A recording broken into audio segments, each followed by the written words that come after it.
Ho, ho, ho, Merry Christmas. No, I'm not Santa. No, we're not talking about Christmas. We're talking about the Inuit. And in fourth grade in the state of Georgia, we have to talk about the food, clothing, shelter, and the location. And guess what? This old guy is going to talk about it for you.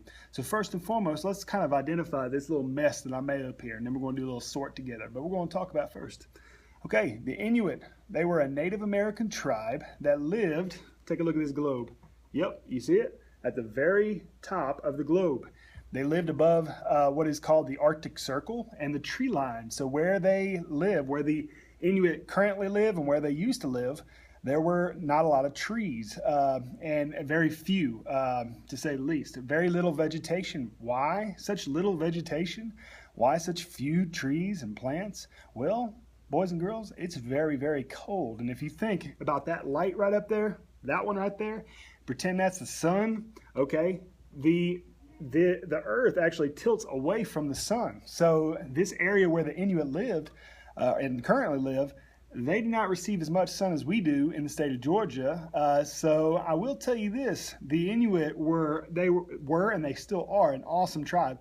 And so we're going to learn a little bit about them right now. Let's talk a little bit about the food, okay? So let's talk about the food. So what we have right here, this is an old buddy right here. Can y'all tell me what he's doing? That's right. Looks like he's spear fishing, but you can tell what he's wearing. It must be pretty cold, and what he's standing on, that's a lot of ice.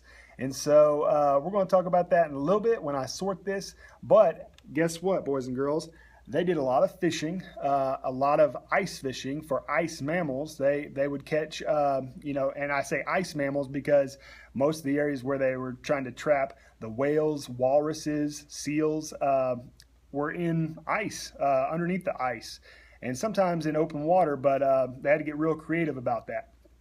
Now, they did, and I'm going to show this lady to you, they did have very, very little vegetation. What this lady's doing right here, this is actually an Inuit woman who is actually picking berries. You would find wild berries in little thatches in certain locations, but you wouldn't find a lot of it. Sometimes they would dig up roots and they'd add it to meals to make it more plentiful, and they would get certain nutrients from doing this. Okay, some of the animals that they would capture on land, y'all know what this old buddy is right here. Yep, that's a polar bear. Now you're thinking to yourself, how in the blue moon of Kentucky can one Inuit man or woman track down a polar bear? Well, they didn't. They usually worked together, just like coyotes. And they actually captured and killed these, and the meat and the fur, just about everything from the polar bear was utilized in the tribe. They would use the fur for clothing, and they'd use the bones for tools. They'd use the teeth for jewelry sometimes. But things like the polar bear and what I'm about to show you next, they would use just about every single part of them.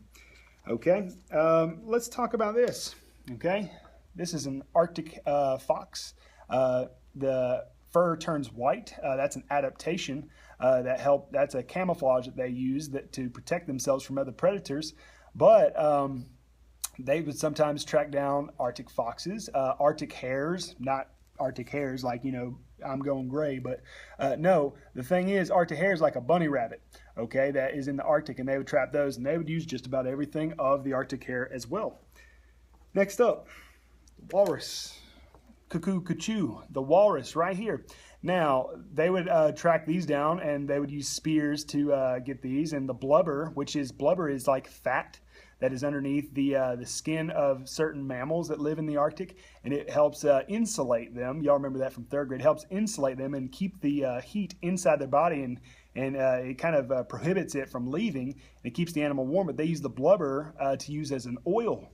The oil actually, warms their houses. It can be used for many different things, but there were many different uses for the animals. They didn't just they didn't just kill the animals and just eat the meat and leave it. No, they used everything. There was nothing left of the animals that they would catch. Okay? Caribou. Caribou, same thing. They would find Arctic caribou in the area, and they would use their horns. They would use the fur. Listen, they left nothing behind. They used everything. And so the caribou was another animal that they used and they killed and they hunted for their benefit. Next, seal. Same thing. lots and lots of blubber. I'm going to go ahead and lump the whale in here. The whale is just way too big to put up here, but I will tell you this. The seal and the whale, very similar in their structures, just one's a lot bigger than the other. They were usually caught by using harpoons. Harpoon is like a curved spear that they could stick it in the water, and they could stick it in the creature, and then they could pull it out, and that was their method of catching them. But they would utilize everything with the seal: the blubber, the skin. They would use the skin for part of their clothing. Even though this seal looks happy, it was a hunted creature, and you had to get real creative because the Arctic is such a chaotic place. I mean, it's really cold, very, very white.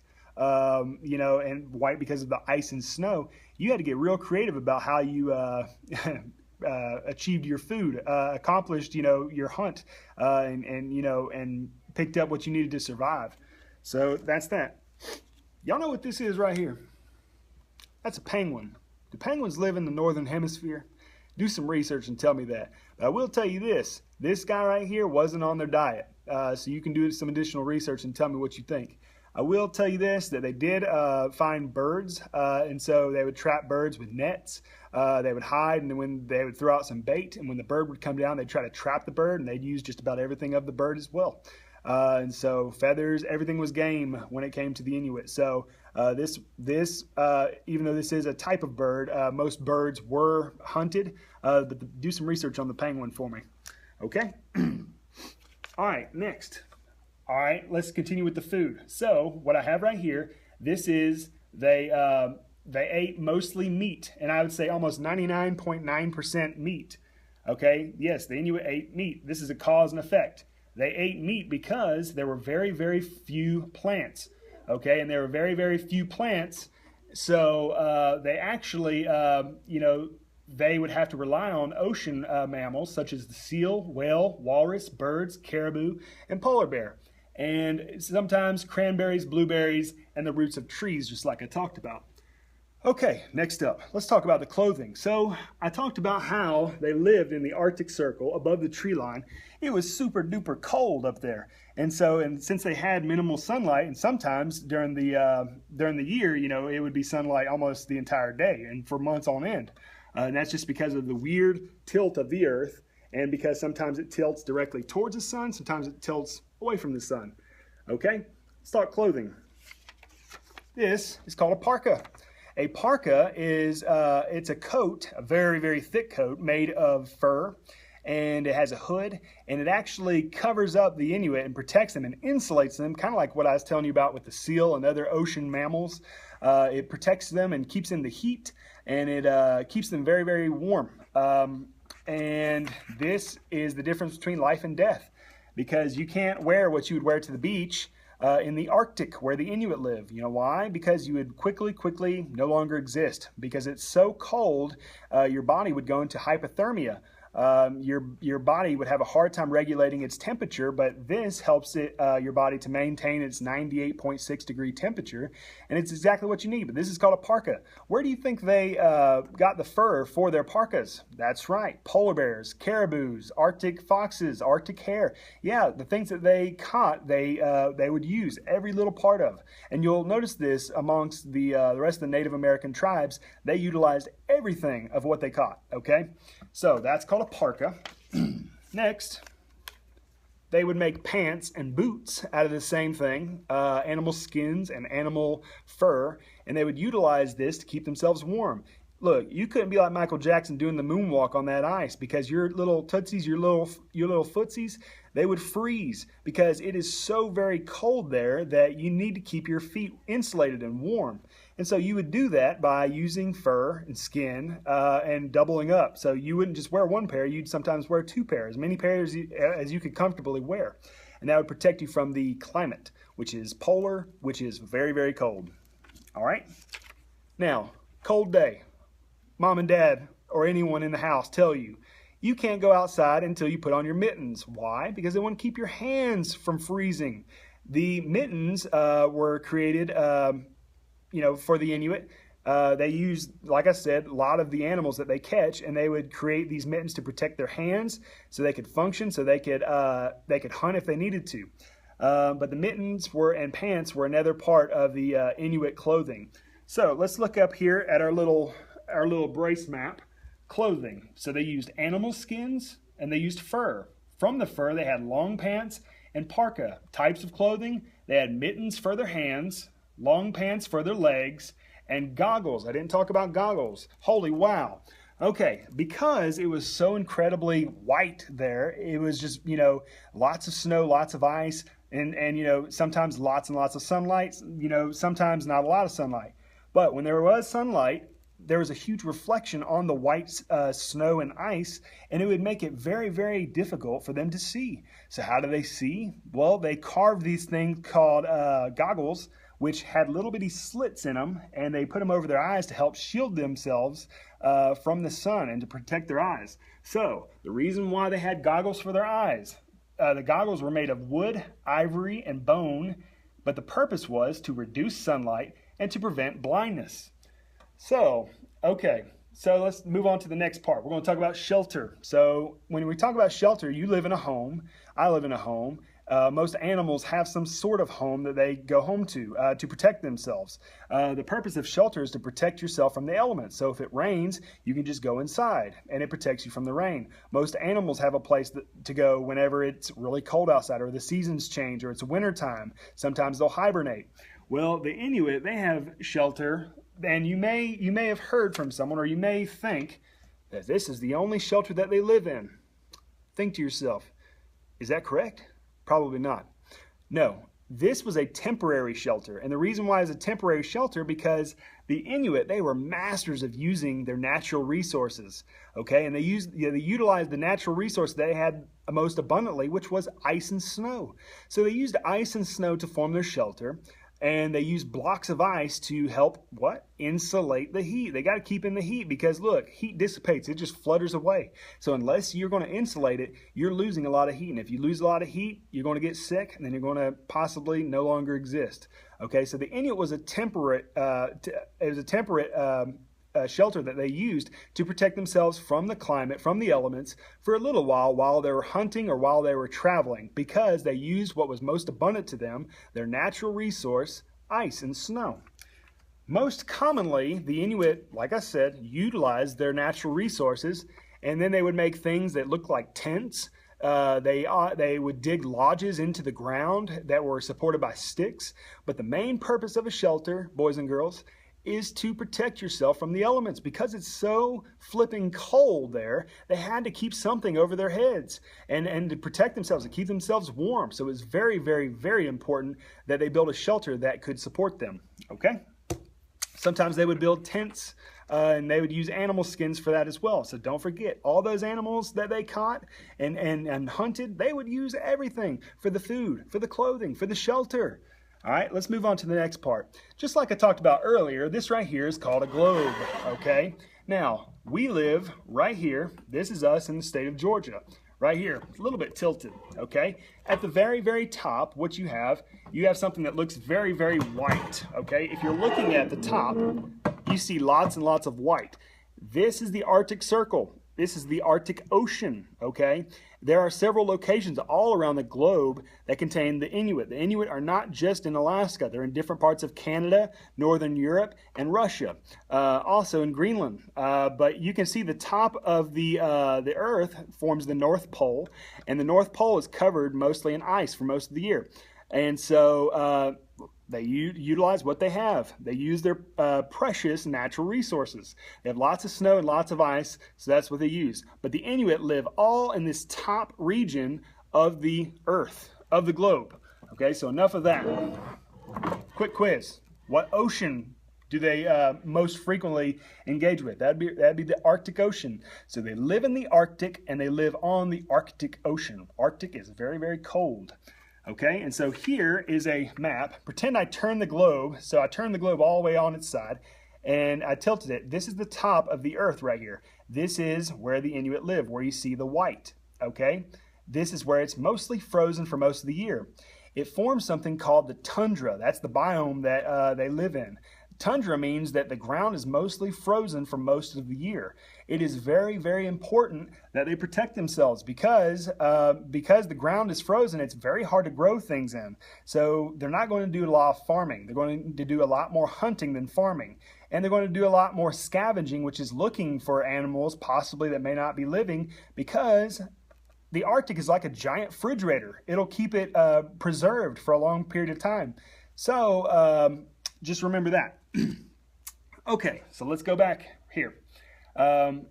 Location, the Arctic. Okay, they live in the Arctic. They live in Canada, Russia, Alaska, and Northern Europe. Okay, they live in the tundra where the soil is frozen solid. And I'm going to go back just a little bit because I realized that I skipped this part about the shelter. Remember that they used igloos and permanent houses. Igloos were temperate. They were not designed to last long periods of time. When they traveled or when they were hunting, they used the snow and ice to make igloos, and the permanent houses, they were dug out of the earth, and sometimes they were tents that they used what they had, which would be animal skins, and sticks supported the structure. And then they kept holes on top so that smoke could come out if they could have a little fire on the inside, and for ventilation so they could breathe with oxygen. Okay, so let's start gluing. Let's take a really good look right now at our little tree map now, and we're going to sort our food, clothing, and shelter. Okay?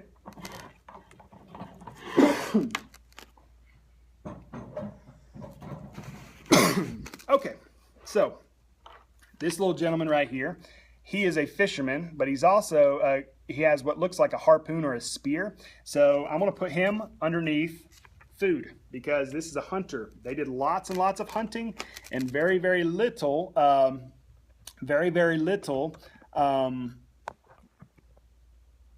farming. Okay, next up, what kinds of things did they hunt? All right, right here. They hunted fox. Okay. What else? Oh, the seal. Okay, so let's put the seal right here. Yep, these are things that Mr. Inuit hunter man would be looking for. This is called the caribou. Okay, caribou goes underneath food. This is something else that they would eat. Cuckoo, cuckoo, cuckoo, cuckoo. This is the walrus. I am the walrus. No, I'm not the walrus. The walrus goes right here. It's a type of food that they hunted. All right, next up, big bad, mean polar bear. All polar bears aren't mean, but it's something that they did hunt for their fur, for the meat, for the blubber. They would utilize the blubber and for the bones and for the teeth jewelry. They would use the teeth for jewelry. They use the bones for tools. Now, what about this? Penguin. Did y'all find out some research about it? I'm going to leave this here. Perhaps you and your teacher can talk about this. Pause the video if you have to. All right, they did hunt birds, so I'm going to leave Mr. Penguin there as a representation of the birds that they hunted. Okay, now let's move on to clothing. Okay, oh, lest I forget, our berry picker. No, not nose picker, berry picker. Okay, she picked lots and lots of berries. Okay, this Inuit woman would look all over the place for any sort of vegetation. There wasn't a lot of vegetation, but what little there was, she'd be looking for berries or roots or anything that she can add to her diet of mostly blubber and meat. Okay, so I'm going to put her right here, Mrs. Berry Woman. Now, let's talk about clothing. Just like with all of the animals that they hunted, they would utilize every part of the animals that they caught. So, for clothing, I want to put the parka right here. This parka symbolizes that they had to stay very, very warm in the climate. They had to try to protect the heat that they had and keep it close to them to stay warm because in the Arctic, it's super, super cold. All right. Little kids call these booties. No, not that booty. This booty. Boots. Okay. The boots they put on their feet to protect themselves walking on the ice. Sometimes they double up, use 2 or 3 of these things to keep their feet from freezing. We'll put these right up here. All right. Also, we talked about mittens. Okay. Mittens kept their hands warm. I'm going to put their mittens right here, right there on their parka. Okay. Mittens, booties or boots, or parka, fur, skin, taken from the animals. All right. Mammals. Okay. shelter. Sometimes they use an igloo, not all the time. I'm going to put this at the bottom. This is known as a temporary shelter. Temporary. I think I kept saying temperate throughout of it. Temporary. Okay, temporary means not forever or for a limited time. Okay, next. Sometimes they would use tents or they would dig lodges. And so this goes right here underneath shelter. They would actually bore themselves in the ground. They would dig into the ground and support the snow with sticks. And they could actually have fires on the inside. And they would build little holes at the top so the smoke could come out. So you didn't have a lot of smoke up in your house. You don't like that. And then also so they could breathe very well. Location. Where do the Inuit live? That's part of your standard, boys and girls. Where do they live? Boys and girls, they live in the Arctic, which is the very top of the earth, okay, where it's very, very icy. Sometimes they get a lot of sun, sometimes they don't get a lot of sun, but the biggest thing is it's very cold year-round. It's the tundra, and the ground is permanently frozen, and it makes it very difficult for them to survive without adaptations. They have to adapt to the climate, and they adapt to their climate through the animals that they hunt, the fur that they gather, the skins that they get, and sometimes they rummage for berries and different kinds of roots. So that takes care of the Inuit, and if you have any additional questions, we can talk about those at another time. bowtieguy24@gmail.com. You can shoot me an email, and I think that takes care of everything. So this is Mr. Horton, also known as Bowtie Guy, and we'll holler at you later. Bye.